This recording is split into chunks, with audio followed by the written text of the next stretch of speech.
बिस्मिल्लाहिर्रहमानिर्रहीम news with Fatima में welcome. Friend, आज मैं आपको बताने वाली हूँ स्टोरी और फेमस लॉलीवुड की फिल्म टैक्साली गेट, जो कि रिलीज़ हुई है 16 फ़रवरी को।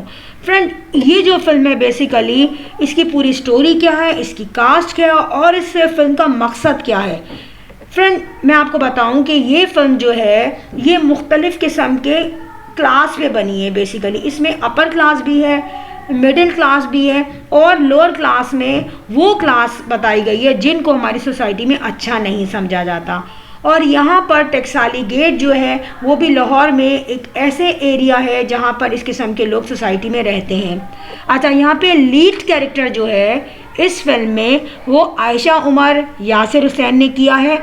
इसके अलावा जो स्ट्रॉन्ग कैरेक्टर आपको नज़र आएंगे, जो पाकिस्तान के बहुत ही ऐसे सेलिब्रिटी हैं और ऐसे स्टार्स हैं जिन्होंने अब तक बहुत पावरफुल कैरेक्टर्स किए हैं ड्रामों में भी, जैसे कि नैयर इजाज़ हैं, इफ़त उमर जिन्होंने बहुत ही अच्छी लॉयर इसमें शो किया अपने आप को और बहुत ही ब्रिलियंट परफॉर्मेंस है उनकी, स्ट्रॉन्ग वर्ड्स हैं उनके।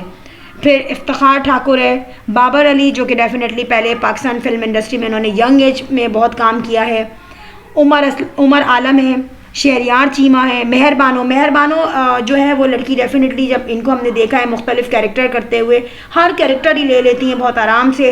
इसके अलावा मेहरबानो 8 मार्च को भी बहुत ही फेवर में है लेडीज़ के, जो जिस तरीके से निकालती हैं रैली वगैरह, उनमें भी मेहरबानो बहुत ज़्यादा हमें नज़र आती हैं।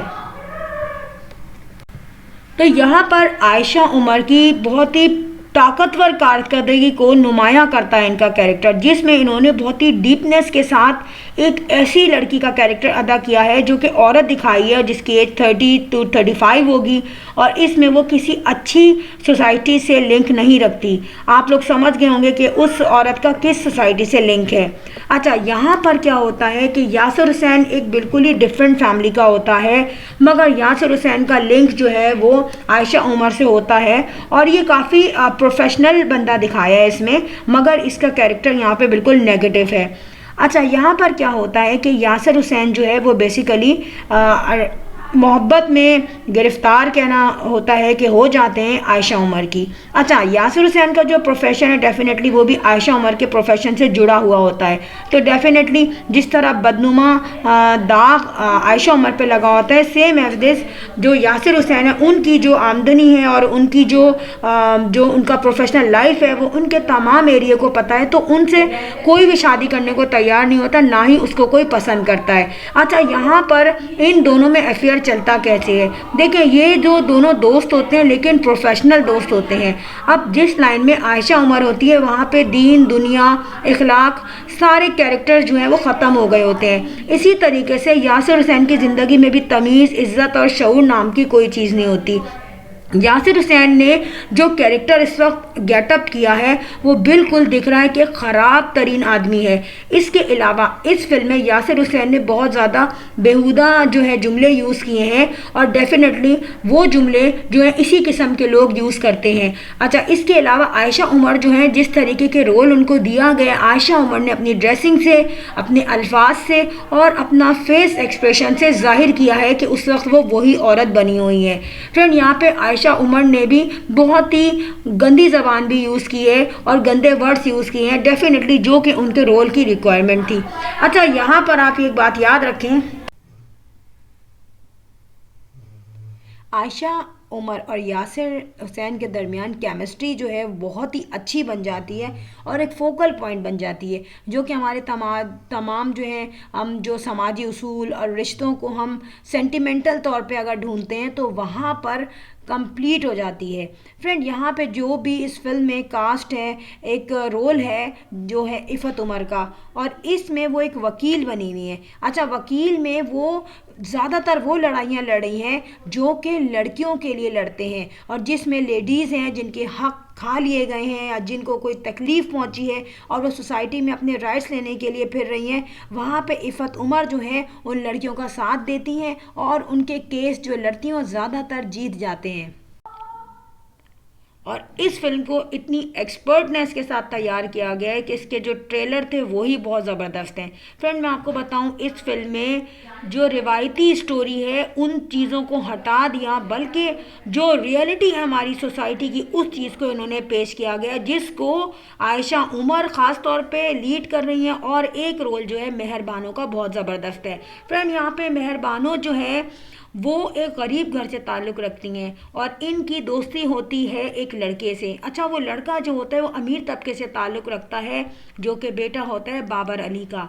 यहाँ पे इन दोनों में अफेयर चलते हैं और मेहर बानो जो है वो उससे बहुत ज़्यादा सीरियस हो जाती है, मगर वो लड़का जो है वो अपने बाप के ख़ानदानी पैसे पे बहुत ज़्यादा मगरूर होता है और वो मेहर बानो से सीरियस नहीं होता, बल्कि उसको जलील करके, बदनाम करके और उसको बेइज्जत करके छोड़ देता है।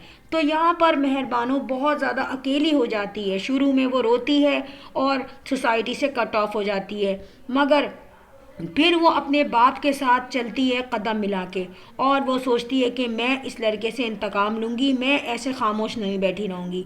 और इसी पॉइंट पर वो जाती है बिला आखिर कोर्ट की तरफ। वहाँ पर उसका कांटेक्ट होता है इफ़त रहीम से, जो कि लेडीज़ के लिए केसेस लड़ती है, उनके दिफा के लिए आगे बढ़ती है। यहाँ पर इफ़त रहीम ने बहुत ज़बरदस्त डायलॉग बोले हैं और यहाँ पर इफ़त रहीम की जब दोस्ती होती है मेहर बानो से, तो वो पहले समझाती है मेहर बानो को कि तुम लोगों की असलियत समझो, तुम लोगों के हाथ जब तमाशा बनोगी तो लोग तमाशा बनाएंगे। तुम कैसे नहीं समझी कि वो लड़का तुम्हारे साथ सिंसियर नहीं है बल्कि सिर्फ खेल रहा है। यहाँ पे इफ़त रहीम ने कुछ सख्त जुमले भी बोले हैं मेहर बानो के साथ। मेहर बानो एक बेवकूफ़ किस्म की लड़की दिखाई गई है, जो कि जब लॉयर्स में जाती है, लॉ को देखती है तो वो बहुत घबरा जाती है, मगर इफ़त रहीम उसकी मदद करती है। मगर यहाँ पे इफ़त रहीम जो है मेहर बानो के साथ जिस किस्म की गुफ्तगू करती है वो मेहर बानो की समझ में नहीं आती, क्योंकि वो एक बिल्कुल डोमेस्टिक लाइफ गुजार रही थी और इफ़त रहीम एक बहुत स्ट्रिक्ट लाइफ गुजार रही थी, जहाँ पे कानून के लोग होते हैं, जहाँ पे लॉयर होते हैं, जहाँ पे कैदी भी आते हैं।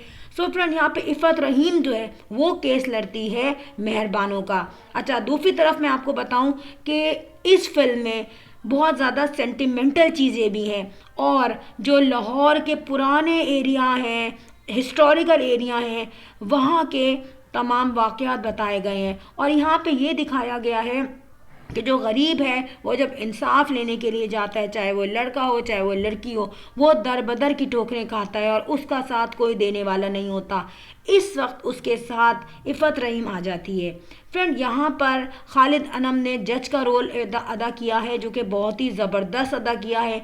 और बाबर अली का जो बेटा है वो भी छोटा सा ही लड़का है, जो कि उमर आलम है। इन्होंने भी काफ़ी ड्रामे किए हैं। अच्छा, यहाँ पर मैं आपको बताऊँ फ्रेंड के उफ़त उमर जो है वो एक एजेड लॉयर बनी है, मगर वो लग नहीं रही किसी तरीके से एजेड, क्योंकि उन्होंने अपने आप को इतना मेंटेन किया हुआ है। अच्छा, यहाँ पर मैं आपको बताऊँ कि यासिर हुसैन जो हैं वो हो जाते हैं आयशा उमर के इश्क में पागल, मगर आयशा उमर जो है वो कोई इतनी ज़्यादा सिंसियर नहीं होती, क्योंकि आयशा उमर को पता होता है कि जहाँ मैं हूँ, जिस गली में मैं रह रही हूँ, वहाँ पे मेरी कोई वर्थ नहीं है और वहाँ पर सिर्फ ज़िल्लत ही ज़िल्लत है। तो इनकी दोस्ती तो होती है आपस में, मगर आयशा उमर ने कभी नहीं सोचा होता कि मैं यासिर हुसैन से शादी करूँगी। सो फ्रेंड, यहाँ पर लास्ट में ये होता है कि जो मेहर बानो है आखिर में उसको इंसाफ मिल जाता है, मगर इसके बहुत सारी कड़ियाँ होती हैं जो मेहर बानो को चलनी होती हैं और उस पे से गुज़रना होता है। अच्छा, यहाँ पर मैं आपको बताऊं कि इफ़त रहीम ने बहुत ही स्ट्रॉन्ग कैरेक्टर दिया है और बहुत ही ब्रिलियंट परफॉर्मेंस है उसकी। आइदर इफ़त रहीम बहुत ज़्यादा मॉड है और थोड़ी सी ये 8 मार्च वाली लेडीज़ के साथ भी हैं, मगर उनकी जो परफॉर्मेंस है नो डाउट उससे हम मुकर नहीं सकते। इसके अलावा यहाँ पर मेहर बानो को इंसाफ मिल जाता है और बाबर अली का जो बेटा है, बाबर अली भी उसे बहुत मारता है, मगर आखिर में वो चढ़ जाता है कानून के हाथ। इसके अलावा जो यहाँ पे कैरेक्टर है आयशा उमर का और यासिर हुसैन का, यहाँ पे आयशा उमर बहुत ख़तरनाक जगहों पे गई हैं और उन जगहों पे गई हैं जहाँ पे नॉर्मल लेडीज़ का जाना नामुमकिन है। फ्रेंड यहाँ पे आयशा उमर ने ये प्रूफ कर दिया है कि कैरेक्टर जितना ही ख़तरनाक हो, इधर वो कितना ही बुरा समझा जाता है सोसाइटी में, मगर आयशा उमर ने उसको प्ले किया है पूरी अपनी एनर्जी के साथ। इसके अलावा आखिर में डायरेक्ट शादी नहीं दिखाई जाती यहाँ पर आयशा उमर और यासिर हुसैन की, मगर बहुत सारे रोमांटिक सॉन्ग परफॉर्म किए जाते हैं, बहुत अच्छी वोकेबलरी यूज़ की है, बहुत अच्छे जुमले यूज़ किए हैं। नो डाउट वो जुमले ऐसे नहीं हैं जिनको हम फैमिली के साथ बैठ के देखें, मगर जो इनर सोसाइटी होती है, जो इन लोगों के प्रॉब्लम्स होते हैं, जो भी सोसाइटी लीस्ट लेवल पे होती है या स्पेसिफिक किस्म की लेडीज़ होती हैं, उनके साथ क्या मसले हैं, किस तरीके की ज़िंदगी है, उस जगह पे इन्होंने झांक कर देखा है।